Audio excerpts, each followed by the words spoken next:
हमारे बीच में पूज्य भाई श्री भूपेंद्र पांड्या जी पधारे हुए हैं।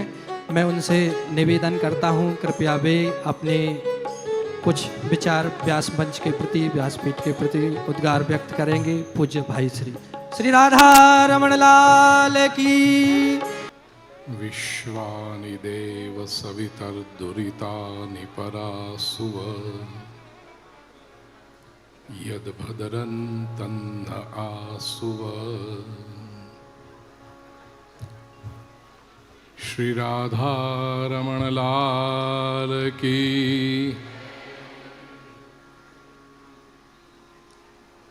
जय में जो उत्साह चाहिए, 6 दिन की कथा श्रवण की हुई। 6 दिन कोई अच्छा भोजन किया हो तो कैसा आनंद का अनुभव होता है, तृप्ति का अनुभव होता है।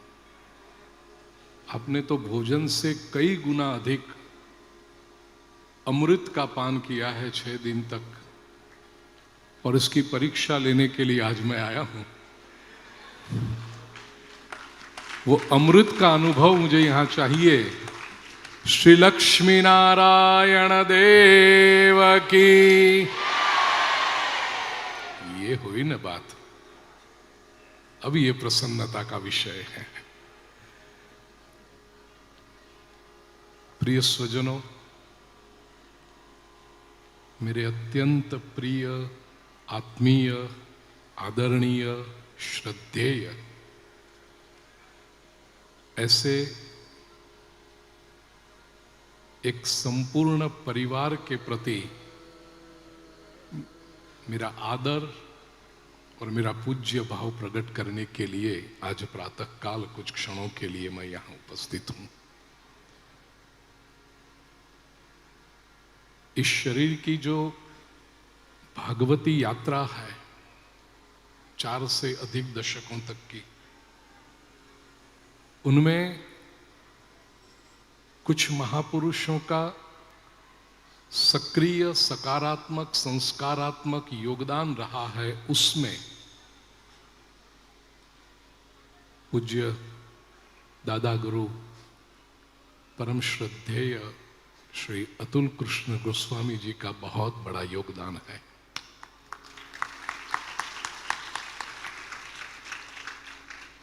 बीस 22 वर्ष की उम्र में जब कथा का आरंभ किया, और जब भी वृंदावन में कथा होती, कथा का सत्र पूरा करके सीधे बाकी के लोग सब मंदिरों में दर्शन करने, यात्रा करने चले जाते, और मैं पूज्य दादा गुरु जी के पास श्रीमद् भागवत का अध्ययन, विचार, विमर्श, संवाद करने के लिए चला जाता। कई वर्षों तक ये यात्रा चली। फिर व्यस्तता के कारण बीच में एक कालखंड चला गया, और 10 वर्ष पूर्व, शायद 10 वर्ष पंडित जी, आपने, मैं न्यूयॉर्क में था और मुझे पूज्य महाराज जी का तब तो मेरा परिचय भी नहीं था, लेकिन उन्होंने वो सेतु बंद किया और पुनः एक स्नेह का जो सुंदर सेतु प्रारंभ हुआ। मेरे जीवन के अत्यंत मूल्यवान संबंधों में से एक संबंध आज यहां आप व्यासपीठ पर देख रहे हैं।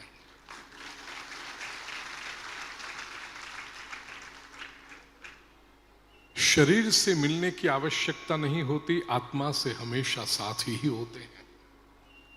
और 3 शब्द कह के आज बात मैं पूर्ण करूंगा। अनुभव, अनुग्रह और अहोभाव। महाराज जी, जो कुछ अनुभव इस भागवती यात्रा में इस शरीर ने पाए हैं,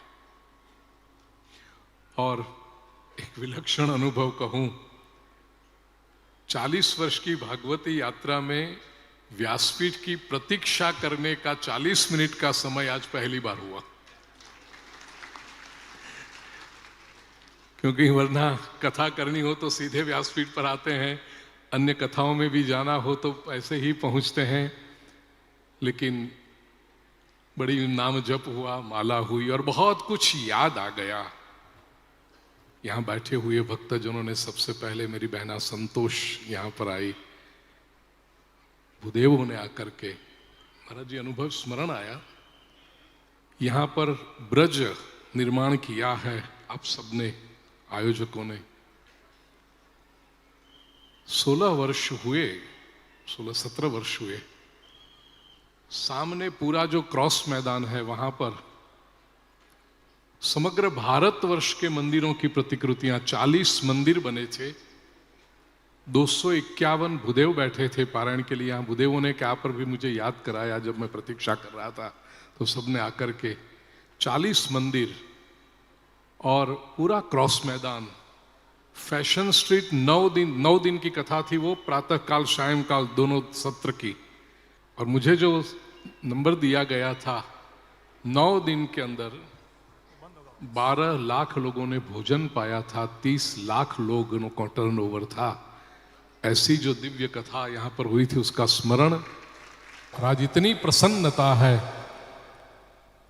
गुप्ता जी, मुख्य परिवार और जो भी यहाँ आयोजक हैं, मैं कहना चाहता हूं कि आप लोगों ने यहाँ पर तीर्थ में तीर्थ का आवाहन करके तीर्थ के मुखारविंद से तीर्थ को प्रवाहित किया है।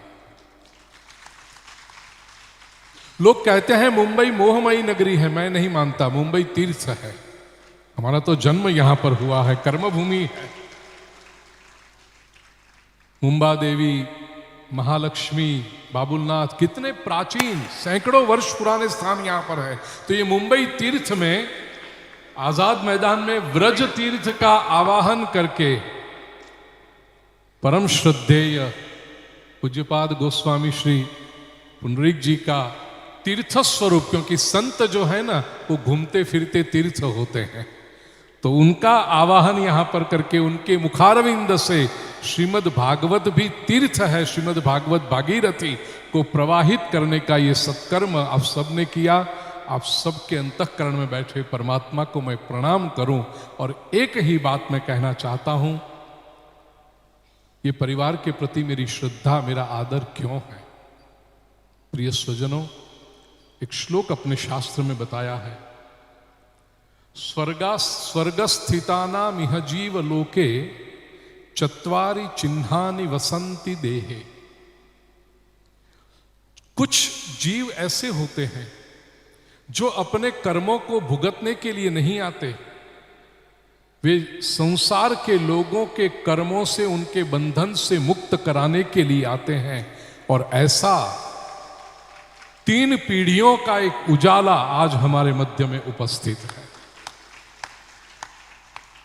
ये दिव्य तेज को, ये दिव्य प्रकाश को अहोभाव व्यक्त करने के लिए मैं यहां पर आया हूं। 4 चिन्ह हैं जो स्वर्ग से यहां पर आते हैं, अपने कर्मों को भुगतने के लिए नहीं, अन्यों के कर्मों से उनको मुक्ति दिलाने के लिए आते हैं। क्या 4 चिन्ह हैं? दान प्रसंगो, मधुराच वाणी, देवार्चनम, ब्राह्मण तर्पणम यत्। 4 लक्षण जहां पर आपको दिखाई दे। सबसे पहला दान प्रसंग, जो दान करते हैं। अब आप लोग कहेंगे दान तो हम करते हैं, चंदा तो हम लिखवाते हैं, रसीद तो हम कटवाते हैं। आपका दान है महत्वपूर्ण, लेकिन वो आपके बोए हुए बीज से जो दान हो रहा है व्यासपीठ से। गोपी गीत के 9वें श्लोक में गोपियां कहती हैं कि जो भगवत कथा का दान करते हैं ना, वो सबसे बड़ी दानी है। भूरिदा जनाहा। मैं हमेशा कहता हूं, आप किसी को जलपान कराओ, पानी पिलाओ, 24 घंटे उसके शरीर में रहेगा। किसी को भोजन कराओ, अन्नदान बहुत श्रेष्ठ है। 72 घंटे मेडिकल साइंस कहता है, 72 घंटे उस व्यक्ति के शरीर में रहता है। लेकिन एक विचार, प्रभावी विचार, पवित्र विचार यदि किसी को दिया जाए तो जन्म जन्मांतर तक उस व्यक्ति के साथ में रहता है, उसके जीवन को परिणित कर देता है। और इससे बढ़कर और दान क्या होगा? दान प्रसंगो। कितनी पीढ़ियों से, 3 पीढ़ियों का दर्शन तो मैंने किया है। समाज में दान किया जा रहा है विचारों का, कितने जीवनों में परिवर्तन आया है। स्वर्ग में रहे परमात्मा, मंदिरों में बैठे परमात्मा का एक एक अंतःकरण में पूजा और प्रतिष्ठा करने का कार्य ये पवित्र परिवार पीढ़ियों से कर रहा। ये दान प्रसंग मधुरा चवाणी। महाराज, वक्ता तो बहुत होते हैं, लेकिन कुछ वाणी ऐसी होती है कि वो वाणी एकाग्र कर लेती।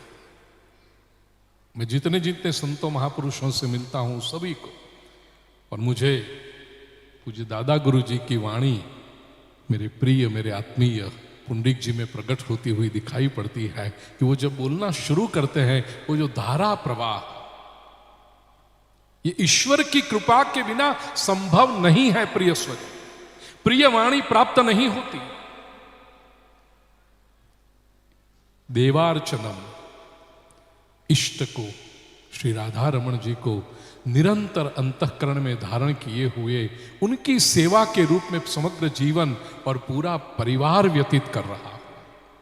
और ब्राह्मण तर्पणंच, ब्राह्मण जिनके पास ज्ञान है, जिनके पास वेद है, जिनके पास उपासना है, उनका सम्मान करना, ये संस्कारिता जहां पर दिखाई पड़े, प्रिय स्वजनों, ये स्वर्ग से आए हुए दिव्य चेतनाओं का लक्षण है।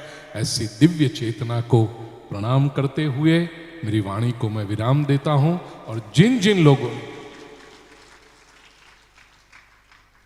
तन, मन, धन, समय इत्यादि से इस सुंदर आयोजन को, पुनः गुप्ता जी मैं कहूं कि तीर्थ में तीर्थ ला करके तीर्थ के द्वारा तीर्थ प्रवाहित करने का ये दिव्य उपक्रम, आपको भूरी भूरी आशीर्वाद।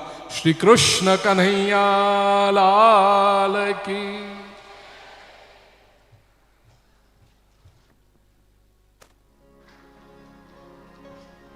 इस आयोजन को भी संत ने शुरू किया था। ठाकुर जी ने ऐसी योजना बना दी कि विसर्जन के लिए भी स्वयं संत ही पधार गए। न मेरी ताकत थी, न तुम्हारी ताकत थी।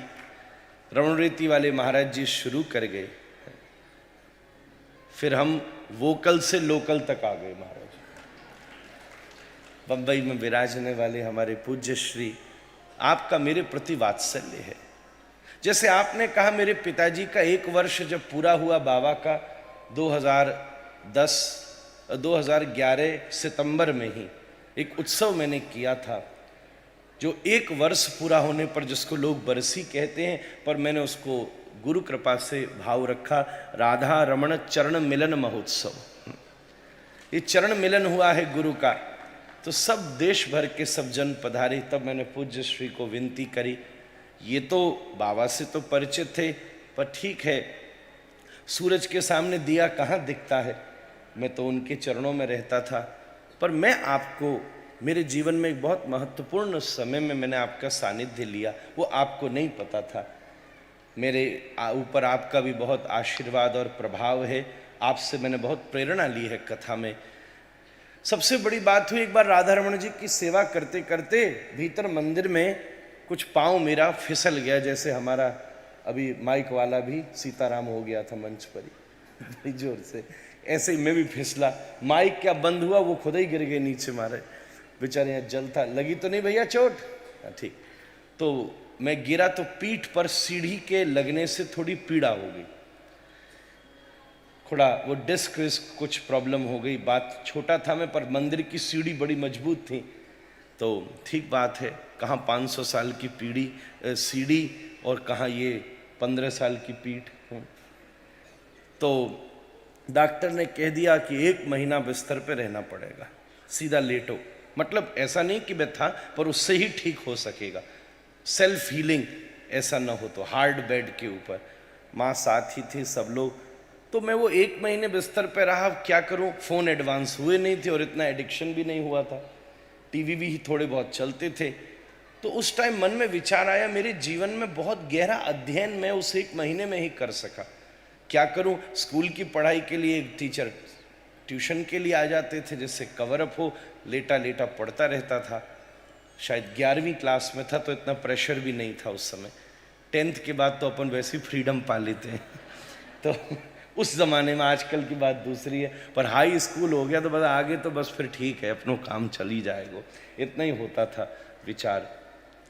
तो उस समय कुछ मेरे आचार्य भी पढ़ाने आते थे और मैं लेटा लेटा भागवत जी का श्लोक अर्थ ऐसे, मतलब या तो हमने अर्थ कई बार अध्ययन के लिए पढ़ा है या श्लोक पाठ किए, पर उस समय ऐसा अवसर बना कि मन में विचार आया श्लोक और फिर उसका अर्थ साथ ही, फिर श्लोक फिर अर्थ साथ ही, जो गीता प्रेस में मिलता है। दोनों चीज संग संग से जरा आत्मसात हो सके, तो मैं लेटे लेटे हार्ड बेड पर पढ़ता रहता था। अब क्या था, दिन रात का कोई पता नहीं, क्योंकि पढ़ ही रहना है दिन भर। तो उस समय रात्रि का समय होता था, सब सो जाते थे, तो मैं पढ़ता तो था ही, तो चिंतन भागवत जी में ही रहता था उस समय। तो जीवन में विपत्ति आए ना, तो उसको समाधान बनाना चाहिए महाराज। एक बहुत बड़े सेठ जी बंबई से आए थे बाबा के पास, तो मेरे से भी मिले, तो मैंने उनके सब व्यापार नष्ट हो गया। तो मैंने कहा बहुत मेरी सद्भावना, क्या कहूँ। बोले नहीं नहीं महाराज। मैंने कहा आप यहाँ कैसे आए? बोले महाराज जी बड़े सालों से इच्छा थी भागवत जी पढ़ूं, 84 कोस परिक्रमा दूं, गिरिराज जी की दंडौती दूं, पर ये व्यापार के झंझट में हो ही नहीं पाता था। ठाकुर जी ने ऐसी छुट्टी करी, आपसे आज्ञा लेने आया था, 3 महीने व्रजवास करके सब कुछ करने वाला हूं। मैंने कहा बधाई हो, अब असली संपत्ति कमाएगा भाई। तो समस्या को तपस्या में बदल लेना ही शास्त्र का संदेश है। तो मैं उस समय रात्रि के समय पूज्य श्री की कथा 20 मिनट के एपिसोड में आया करती थी, या संस्कार या आस्था तो भूल गया, आप ही याद है उसका क्या करना, पर किसी एक चैनल पर आती थी, कौन सा था वो मुझे ध्यान नहीं है। रात्रि के समय कुछ लंबे समय तक, वो 1 मास पर्यंत, तीसरे चौथे दिन अचानक पढ़ने के बाद थोड़ा मन हुआ, तो अब भागवत जी का चिंतन है तो फिर चैनल भी वही खुलता था कि देखें आज क्या चल रहा है। तो रात्रि के समय आपकी कथा उस 1 मास पर्यंत, फिर चौथे 5वें दिन जब दृष्टि में पड़ी तो मास पर्यंत ही, वो तो और आगे लंबी चली होगी मुझे मालूम है, पर उतना तो मैं उसका संग कर सका। तब से आपके प्रति एक विशेष समर्पण भाव था। फिर मैंने उस समय आपको बुलाया 2011 में, और आप न जानते हुए भी बड़ी उदारता से बाबा की कृपा से पधारे। मेरा तो ऐसा सौभाग्य है, देवताओं में काम चल जाता है राधारमण जी से, और संतों में काम चल जाता है गुरु जी से।